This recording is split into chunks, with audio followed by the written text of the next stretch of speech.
There's someone on the wing. Something.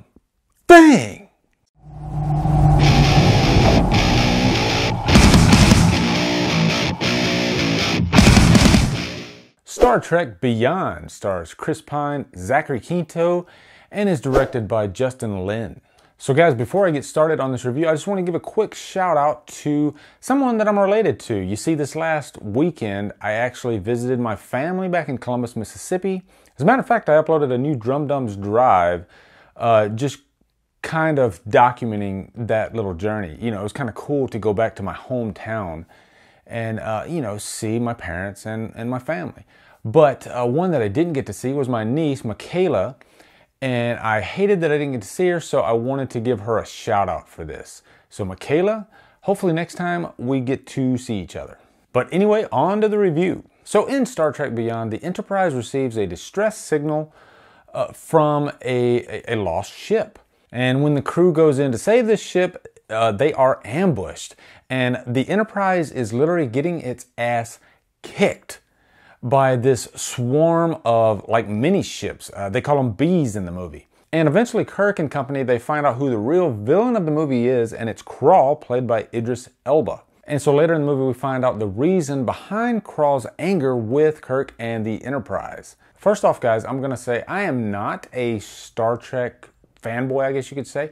As a matter of fact, I've never even seen the original movies or any of the Star Trek television episodes. I kind of jumped on the ship, no pun intended, during this new run of reboots slash new Star Trek movies. And I gotta say, I've actually enjoyed this run of movies, these three movies.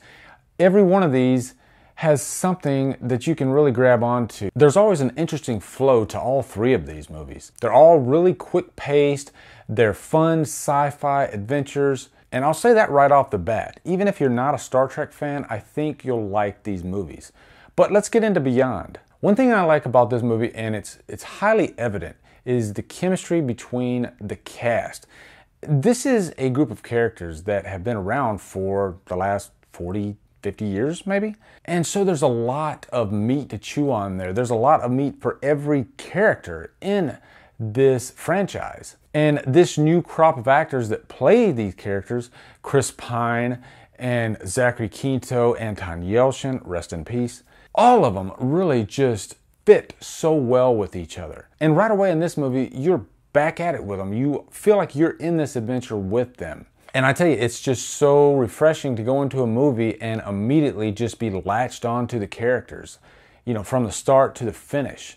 And it's really hard to do that, to write characters that are that rich. Immediately I think of characters like in the original Lord of the Rings trilogy. When you're dealing with, you know, 7 to even a dozen characters and you're able to make every one of them interesting, that just makes the ride that much better. Also, there's just a lot of eye candy in this movie. It's a space movie, but there's so much depth in all of the space scenes, and also the choreography, the action scenes are really well done. There's even some combat scenes in this movie that I think are awesome. You can tell that some time and some care was taken in the filming of these scenes. And one of the characters that really stood out to me, and it's a new character, is Jayla, played by Sofia Boutella. She's a character that early in the movie, she's left to fend for herself, and she has to depend on the crew from the Enterprise to get to safety. But she has some combat scenes at the end of this movie that are really well done, really interesting. And another character that I really enjoyed in this movie actually was Bones, McCoy. And that's not because my last name's McCoy, I promise it's not. Bones is really the comic relief of this movie. There's a lot of comedy from other characters, but Bones really is the funniest because there's no filter to him. He really lets you know what's on his mind. And there are quite a few scenes with him and Spock together, and the two of them really just play off of each other really well.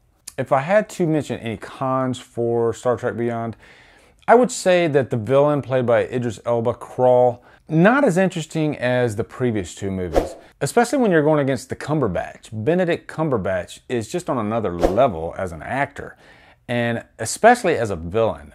I really enjoyed his portrayal of Khan in the second movie.